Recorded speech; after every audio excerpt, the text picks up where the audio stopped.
আরেকটা হচ্ছে, বারবার বলি, যারা সেলফি প্রেমিক হয়ে গিয়েছে, আমি দেখলাম অনেকেই মদিনায় গেলে রওজা পিস দিয়ে এবং কাবা শরীফকে সামনে রেখে তারা সেলফি তোলে ফেসবুকে দিচ্ছে। ওই ব্যক্তিকে প্রশ্ন করবেন, আপনি ফেসবুকে কেন দিয়েছেন? বলবে, আমার আত্মীয় স্বজনরা দেখবে আমি উমরা করেছি 32 বার, 100 বার একটা ফিক ফেসবুকে দিবে। এরপরে এহরামের পোশাক পরে ফেসবুকের মধ্যে ফিক দিবে। মানুষ বলবে, আমি হজ করেছি, কত বড় কাজ করে ফেলেছি। কিন্তু অন্তরে যদি আপনার এই নিয়ত থাকে, মানুষ হাজি বলবে, মানুষ আপনাকে দেখবে আপনি হজ করেছেন। বিশ্বাস করেন, আপনার হজ হয় নাই। যেই হজ আপনি করেছেন সওয়াবের জন্য, উল্টা আরও আপনি কবিরা গুনাহ করেছেন।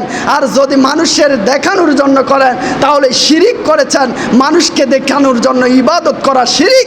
আপনাকে তওবা করে এইগুলা ডিলিট করে দিতে হবে। আল্লাহর সন্তুষ্টির জন্য আপনারা জিয়ারত করবেন এবং রওজা মুবারক জিয়ারত করবেন। হজ করতে যাচ্ছে, আমরা হালাল টাকা দিয়ে, 1 নম্বরে হালাল টাকা দিয়ে আমরা হজ করতে যাব।